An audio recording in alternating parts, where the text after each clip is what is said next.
Hi students, मेरा नाम दिनेश है और मैं नीट फिजिक्स के लिए बच्चों को पढ़ाता हूँ। और मैंने BTech doctor APJ Abdul Kalam Lucknow से कर रखी है और मुझे अप्रॉक्सीमेशन 8 इयर्स का टीचिंग एक्सपीरियंस है।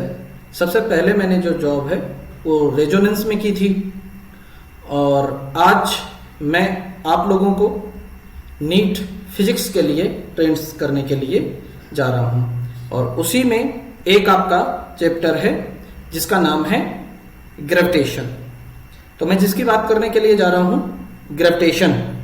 तो इस ग्रेविटेशन चैप्टर से नीट में अप्रॉक्सीमेशन आप ये मान के चलिए कि आपका 1 या 2 क्वेश्चन आने की नीट में प्रोबेबिलिटी रहती है। अब इस ग्रेविटेशन की अगर मैं बात करूं तो इस ग्रेविटेशन चैप्टर में हमको पढ़ना क्या क्या है इसके ऊपर बात करते हैं। तो इस ग्रेविटेशन में सबसे पहले मैं पढ़ता हूं न्यूटन्स लॉज ऑफ ग्रेविटेशन के बारे में पढ़ता हूं। फिर इसके बाद में ग्रेविटेशनल फील्ड इंटेंसिटी के बारे में पढ़ता हूं और इसके बाद में acceleration due to gravity from earth surface के लिए हम पढ़ते हैं। इसके बाद में ग्रेविटेशनल पोटेंशियल पढ़ते हैं और इसके बाद में सैटेलाइट मोशन और सबसे लास्ट में जो मेरा टॉपिक होता है उसका नाम है केपलर्स लॉ। तो फर्स्ट वी ऑल हम यहां पर स्टार्ट करने के लिए जा रहे हैं न्यूटन्स लॉज ऑफ ग्रेविटेशन। तो न्यूटन्स लॉज ऑफ ग्रेविटेशन में जो सबसे पहली चीज है कि अगर मैं बात करूं हमारे पास जो फोर्स होते हैं वो 2 टाइप के फोर्स होते हैं। एक तो फोर्स होता है कॉन्टेक्ट फोर्स और दूसरा होता है नॉन कॉन्टेक्ट फोर्स। तो जब मैं बात करने के लिए जा रहा हूं जिस फोर्स के बारे में बात कर रहा हूं वो है नॉन कॉन्टेक्ट का फोर्स। वो फोर्स जिनको लगाने के लिए फील्ड की आवश्यकता पड़ती है उन्हें हम बोलते हैं नॉन कॉन्टेक्ट फोर्स बोलते हैं। अब ये नॉन कॉन्टेक्ट फोर्स 4 टाइप के होते हैं। उसमें जो सबसे पहला है वो ग्रेविटेशन, दूसरा है आपका इलेक्ट्रोमैग्नेटिक फोर्स और तीसरा है आपका वीक न्यूक्लियर फोर्स और इसके बाद में जो सबसे लास्ट में मैं बताने जा रहा हूं उसका नाम है स्ट्रॉन्ग न्यूक्लियर फोर्स। तो मैं जिस फोर्स के लिए मैं बात कर रहा हूं तो न्यूटन्स लॉज ऑफ ग्रेविटेशन वो 1 टाइप ऑफ क्या है नॉन कॉन्टेक्ट फोर्स है। ठीक है ना, नॉन कॉन्टेक्ट फोर्स है। और अगर मैं बात करूं Newton's laws of gravitation actually में ये क्या है एक आपका फिजिकल लॉ है और हम कोशिश करेंगे इसको जस्ट प्रूव करने की कोशिश करेंगे। तो ये फिजिकल जो लॉ है ये हमेशा क्या होगा पॉइंट मासेस के ऊपर लगता है। हमेशा आप याद रखें ये जैसे यहां पर कोई पॉइंट मास है, एक पॉइंट मास ये है हमारे पास में। हमने एक पॉइंट मास क्या मान लिया आपका m1 मान लिया और दूसरा पॉइंट मास क्या मान लिया m2 मान लिया। अब इसमें से m1 पर m2 फोर्स लगाएगा और m2 पर m1 फोर्स लगाएगा।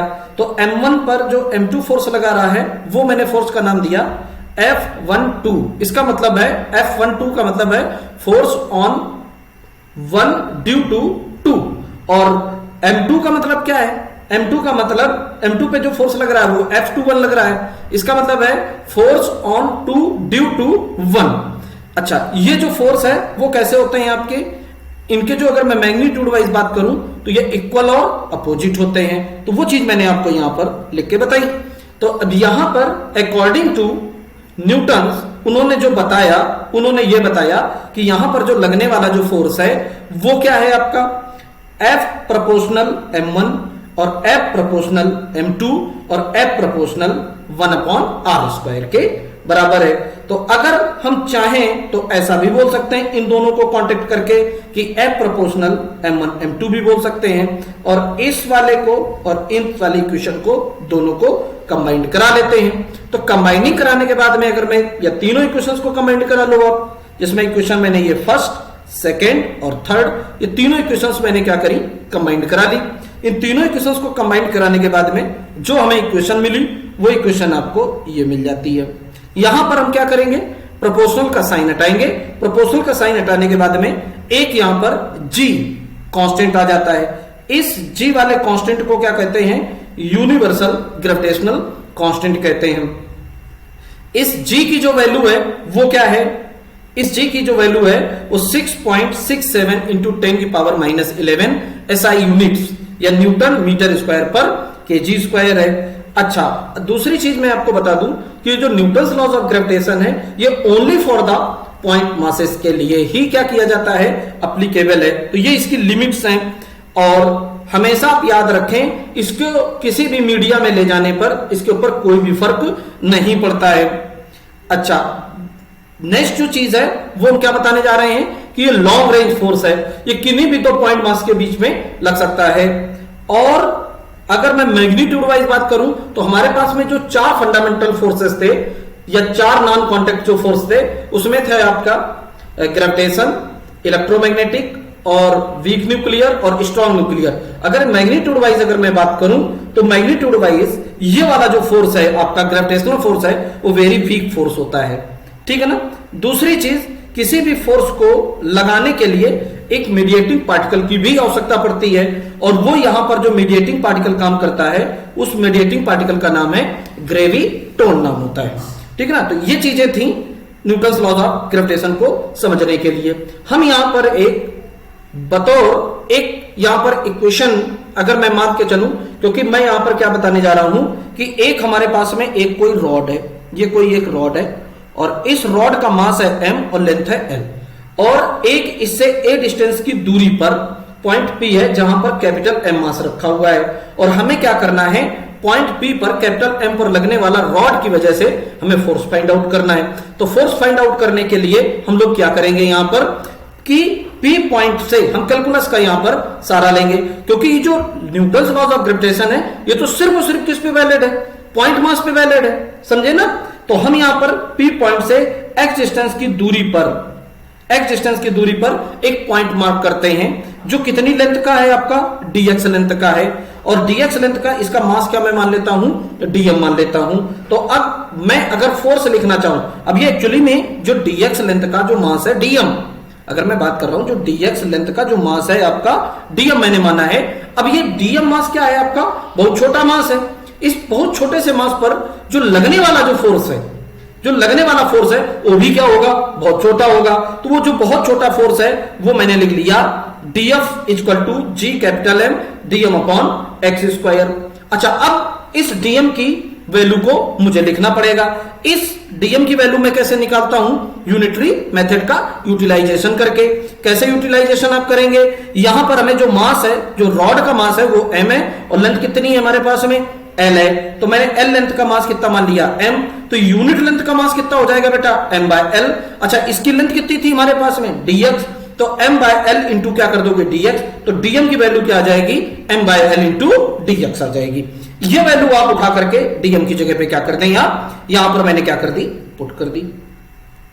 अब df और dx ये हमें क्या बता रहे हैं कि हमारा दोनों साइडों में क्या कर दो, इंटीग्रेशन।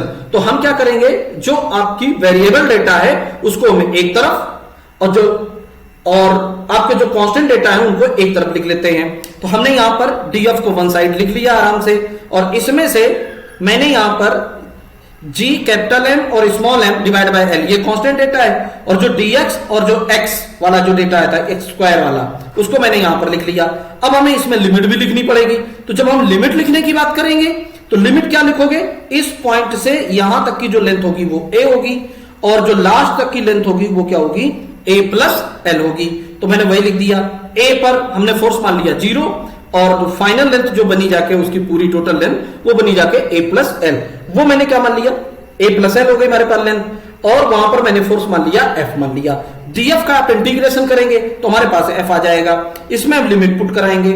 इसके बाद में dx अपॉन एक्स स्क्वायर का इंटीग्रेशन करें तो क्या होता है, किसी dx अपॉन एक्स स्क्वायर का अगर मैं इंटीग्रेशन करूंगा तो एक्स स्क्वायर को आप ऊपर ले जाओ तो x की पावर -2 इंटू क्या हो जाएगा आपका dx और x की पावर n इंटू dx का जो इंटीग्रेशन होता है वो क्या होता है हमारे पास में, क्या होता है, x की पावर n इंटू dx का जो इंटीग्रेशन होता है ये होता है आपका x की power n+1 upon n+1 plus c लिख सकते हैं अगर आपका इनफिनाइट इंटीग्रेशन है तो।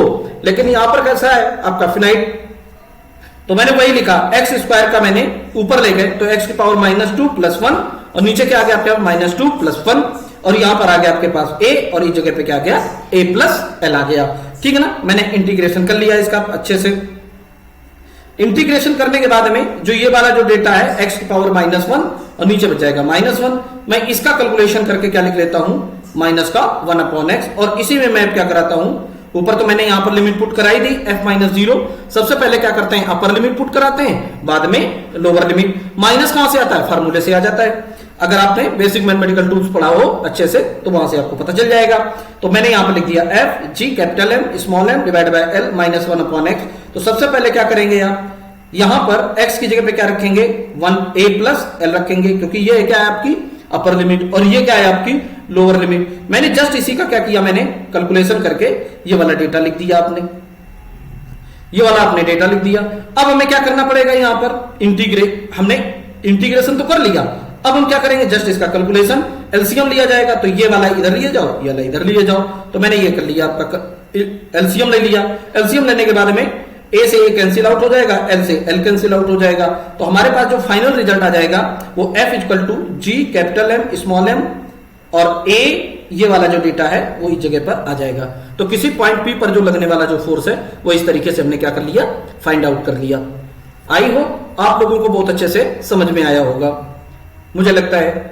और मैं करंटली क्या है कि भी मैं आकाश में पढ़ा रहा हूं और मैंने जस्ट अभी मैं इस क्रैश कोर्स के रूप में मैं आपके सामने बहुत जल्द ही आने वाला हूं, ठीक है ना।